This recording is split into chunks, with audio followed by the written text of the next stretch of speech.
Hey, Coach Matt Eberflus joins us on the CarX Tire and Auto Hotline. Rattle, rattle, thunder, clatter, boom, boom, boom. Don't worry, call the CarX man. Coach, good morning. How are you?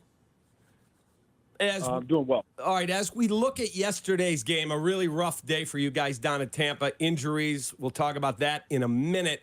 But what was it that Baker Mayfield was doing yesterday? 317 yards, his first in 2 years, a 300-yard day. What was it that he was doing that made him so tough to defend? Yeah, I would say that, they gave up, the 170-yarder, so that kind of skews the numbers, with the one pressure that we had there. And, again, we got to do a better job of getting them down the middle field. Safety does, but we all saw that play. But, we have to do a really good job of keeping pressure on him. And when we do have the sack opportunities, we got to go ahead and close the deal on those pass plays and do a better job of tackling him in the pocket. And Ngakoue was right on the doorstep a couple of times there, just couldn't get the sack. And just speaking along those lines about the defense hasn't gotten a sack or a takeaway yet this season. So after reviewing the film, what's the difference in the defensive production versus Green Bay? And you got one sack last week, and then now the Tampa game. So what's the difference in the defensive production for you? Yeah, I would just say seizing the opportunities. As you saw the game yesterday, we had a couple opportunities early to get some takeaways. And then late we had an opportunity to get another takeaway with a caused fumble. And we got to seize those opportunities, as we go. And the sack number, again, we just got to, when we get them in the pocket, we got to do a good job of getting them down on the ground and do a good job with our tackling technique. Coach, despite all of the issues that were going on, you got the football back late, down 20-17. You got the ball at your own 6-yard line. We played some audio from Levante David, who said, we saw the formation. We knew exactly what play they were going to run, and we just made a play on it and ended up in a pick six. So my question to you is, Justin gets the play call in. You're at the 6-yard line. A, was it the wrong play call looking back? Or B, is he allowed to audible out of that if he looks at the front and goes, this is not going to work? Yeah. Well, to answer your question there, the play call was fine. Back there, it was on the 6-yard line, so we weren't standing in our own end zone there. But what happens on that play is they were playing cover 2, so they were playing soft cover 2, and we're in a 3-by-1 formation, and that plays a really good play versus that coverage. The halfback screen. They ran a little text game there, and Shaq did a nice job of coming out of that text game, the TE game, and made a nice play. But in terms of that, I thought it was a good decision there. We just got to execute better. Coach, is Justin allowed to audible if he looks at a play and does not like what he sees? Oh yeah. There's no question. There's plays that come in that we audible all the time. From run to pass or pass to a different pass or run to run. So we do that all the way during the course of the game. How much wisdom, Coach, as a defensive coordinator, can you give to Justin Fields? You see the game differently than the quarterback does. So how much wisdom can you give to Justin saying, hey, I know these tendencies, look out for this? Yeah, there's no question you can do that. We do that all the time. We're constant conversations during practice, reading the coverages, and letting them know what they're trying to do to them during the meetings, during the week. And I think that's an important thing to do as we go forward.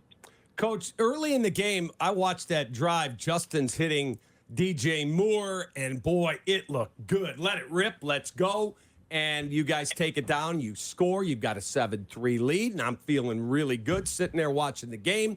And then it looked like everything changed, and Justin didn't trust it. There's one play where he held the ball 4.63 seconds, and he had DJ Moore waving his arms over the middle wide open. Why did it look so different after drive one?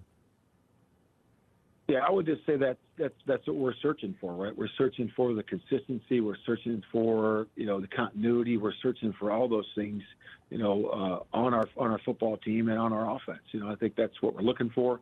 And again, that drive in the second half looked, really good. We got the ball to our skill. The guys were making plays down the field. And again, that's what we're looking for. So again, I thought there's a lot of good things, with those couple of drives we had. But again, the consistency we just need to improve on. Matt Eberflus with Cap and J Hood every Monday right here on the home of the Bears, ESPN 1000. Coach, when Justin is at his best, what does that look like? when everyone wants to see the offense be better and to be able to help win a ball game, but when he's at his best, what does that look like to you, Yeah. Coach? Did we lose him? Might have lost him. We'll try to reconnect with him. Call us back, Coach. Yeah, might have lost him there. But I want to know, like, which game, because it's been a while since the Bears were able to win a game, Cap. I'm just trying to figure out, offensively speaking, what does it look like when the operation's sound? As we reconnect with Coach Eberflus. So let's talk a little bit about Justin Fields. When he's at his best, what does that look like, Coach? I mean, everyone wants to see the offense look better, the operation look better. But when he's at his best, what does that look like to you? Yeah, I would just say that those two drives we talked about, we just visited about those. The first drive of the game, and then that game that to bring us in with one score in the fourth quarter. And I think that's where he's operating. The rhythm and timing's there. He's throwing from his platform. His footwork is good, and and he's ripping in there and with confidence. And that's where I think he's at his best. And really it's about everybody. I thought the protection is improving as we go. It's not perfect yet, but it's getting better and giving him time to be able to operate.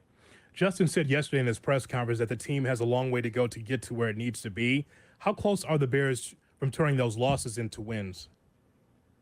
I think it's, we're right there. We are right there. I think, I told the guys in the locker room afterwards, if we seize those opportunities, when we have the ball at midfield, turn those into touchdowns as an offense, taking the ball away when we had those opportunities, we caused, 2 fumbles yesterday. We had a couple opportunities for interceptions. That's going to create short fields for us. So we have to seize those opportunities, and that'll give us our best chance to get it done. Coach, look, fans in this town have wanted a quarterback forever, and they had hitched their wagons to Justin Fields. And now we are seeing, this is not one call. This is not 2 calls. Fans en masse are terrified he isn't the guy. Why do you think he is the guy? Well, I would just say that I know it's getting better. And there's a lot of things that he's doing with the protections, the IDs, being able to move those things around. And you can see flashes like we did yesterday of him improving in the passing game. And we're going to keep working, and we're going to get better week to week. What is your message to Bears fans this morning, Coach?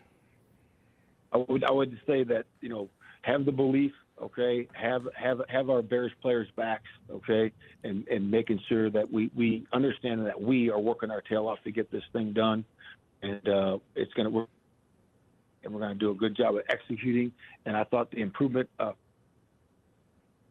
there's going to be improvement from week 2 to week 3. Coach, I know you called the defensive play calls yesterday. Alan Williams away from the team. Do you expect him back with you guys this week? And will he then call the defense when he's back here? Yeah, I don't have an update on that situation on Allen right now. I don't know, still for personal reasons, and I don't have an update, any clarification for there. But, in terms of yesterday, calling the game, our defensive coaches did a really good job of assisting me to do that. And it was good, and we can certainly improve on that. But I thought it was good yesterday. All right, we had injury issues. Eddie Jackson left the game. Darnell Mooney left the game. I know Brisker was sick. There was a bunch of guys banged up. Can you give us some injury updates? Yeah, the updates there. TJ left also. He had a dehydration situation, and Brisker, same thing. He got sick because of the heat. Those 2 guys are going to be fine. The other 2 guys, they got to wait for the doctors, and we got to see where they are here going forward. Coaches, Kansas City coming up next. What can we expect for the Chiefs against the Bears? Yeah, I was dynamic offense, and they went down to Jacksonville, had a hard-fought battle yesterday, and they're a dynamic offense. They got a lot of skill. Obviously, the quarterback, is dynamic defensively. They give you a lot of different pressure looks. As they go, they got some good players on that side of the ball too, and we're going to have our hands full. We got to go out there and make a good showing and go out there and get it done. All right, Coach. Best of luck. Have a good week.